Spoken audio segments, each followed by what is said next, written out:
So in this last section, I want to show two practice strategies for integrating all these patterns into your playing. The first one is a way to link all 5 patterns together across the fretboard. So for this example, we're going to use the key of G. And so what we're going to do is we're going to start down here with this E shape. And we're going to slowly move up the fretboard, and then we're going to move back down. And so what we're going to do is once you get to the top of the pattern, then you're going to slide up to the next note of the scale and then come down the next shape available to you. So in this case, we're starting with this E shape, and then we're going to come down this D shape. So it sounds like this.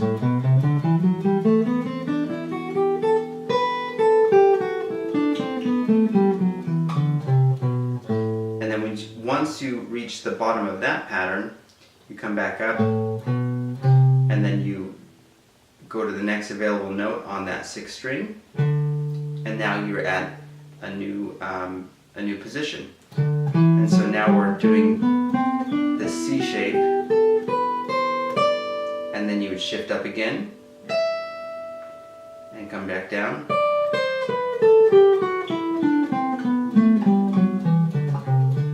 Shift, and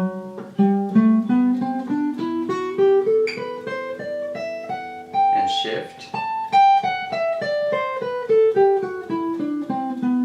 and then you end. And then when you're going back down, you just do the exact opposite.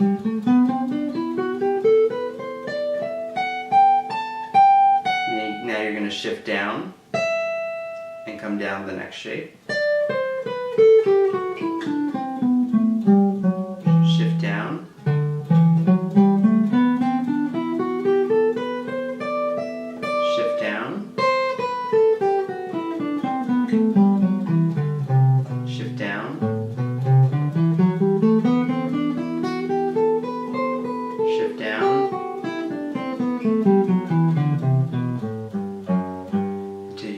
The bottom again. So really great exercise. Let's do it one more time, and I'll just do it in time here. We'll do kind of not too slow quarter notes. 1, 2, 3, 4.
That's it.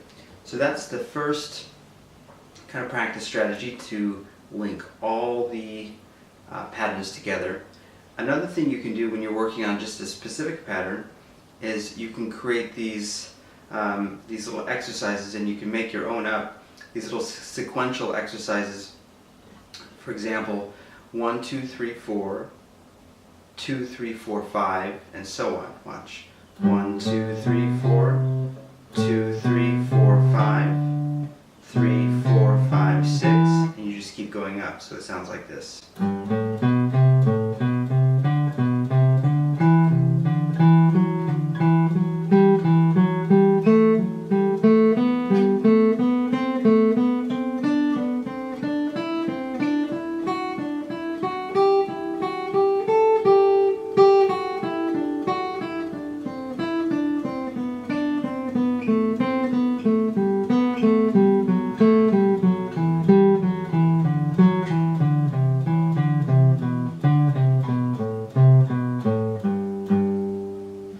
And of course, it's endless the amount of exercises you could create. Another easy one or simple one related to this one is to simply displace the pattern by an eighth note.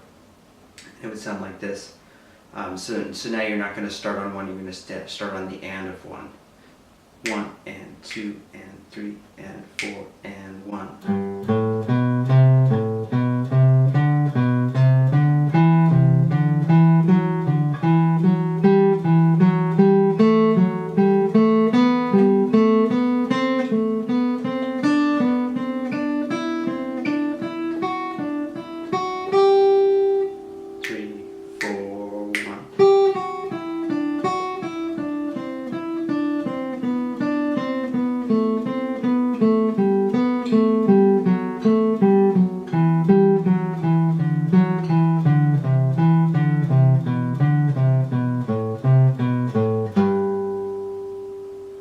Alright, that's it. Just two quick strategies for integrating this into your playing, and yeah, I think if you spend some time on these, I think it'll really improve your guitar playing.